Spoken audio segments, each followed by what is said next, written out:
चीन के 150 सैनिकों पर भारी पड़े भारत के 6-8 जवान। राजनाथ सिंह ने बताया कैसे और क्यों हुई झड़प। पहले उकसाया, फिर कब्जे की नीयत दिखाई और अब शांति की बात कर रहा चीन। शाह ने बताया इरादा।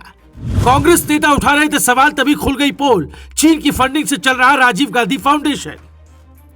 अरुणाचल प्रदेश के तवांग में 9 दिसंबर की रात जो हुआ उसके बारे में कई तरह की रिपोर्ट चल रही है। कोई कह रहा है कि चीन के 300 सैनिक आए थे, तो किसी ने कहा 600 सैनिकों ने पोस्ट कब्जाने की कोशिश की थी।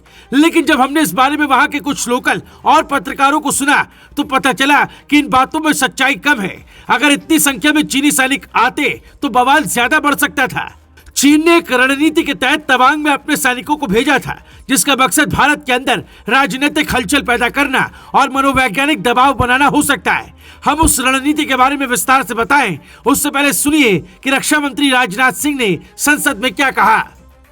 9 दिसंबर 2022 को पीपुल्स लिबरेशन आर्मी ने तवांग में एलएसी का उल्लंघन कर नियम तोड़े। भारतीय सेना ने पीएलए को अतिक्रमण से रोका, उन्हें उनकी पोस्ट पर जाने के लिए मजबूर कर दिया। इस घटना में दोनों ओर के कुछ सैनिकों को चोटें भी आई है। हमारे किसी भी सैनिक की ना तो मृत्यु हुई है और ना कोई गंभीर रूप से घायल हुआ है। लोकल कमांडर ने 11 दिसंबर को चाइनीज काउंटर पार्ट के साथ व्यवस्था के तहत फ्लैग मीटिंग की। चीन ने अब शांति बनाए रखने का आश्वासन दिया है। हालांकि रक्षा मंत्री राजनाथ सिंह के बयान से पहले संसद में ऐसा हंगामा हुआ कि केंद्रीय गृह मंत्री अमित शाह को गुस्सा आ गया और उन्होंने कांग्रेस की पोल पट्टी खोल कर रख दी। अमित शाह ने कहा, हमारे जवानों ने बहादुरी दिखाई, लेकिन कांग्रेस दोहरी नीति अपना रही है। प्रश्नकाल में राजीव गांधी फाउंडेशन को लेकर सवाल पूछा जाना था। हमने उसका FCRA लाइसेंस इसलिए रद्द किया है क्योंकि चीन से उसे 1 करोड़ 38 लाख रुपए मिले थे।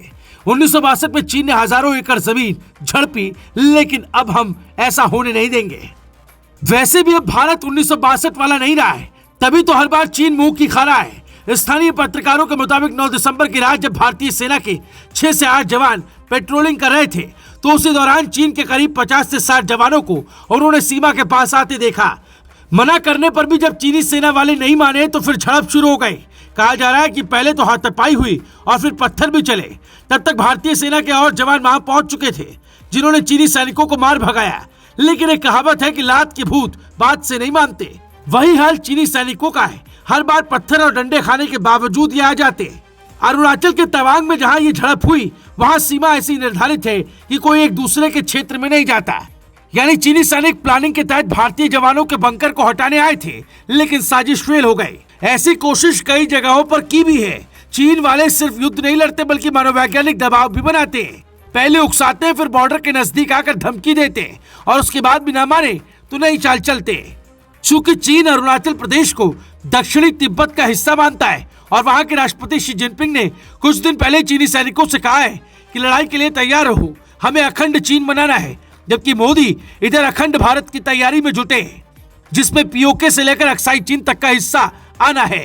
इसलिए चीन को भूल जाना चाहिए कि वो भारत से 1 इंच भी जमीन ले पाएगा। Bureau report, global Bharat TV.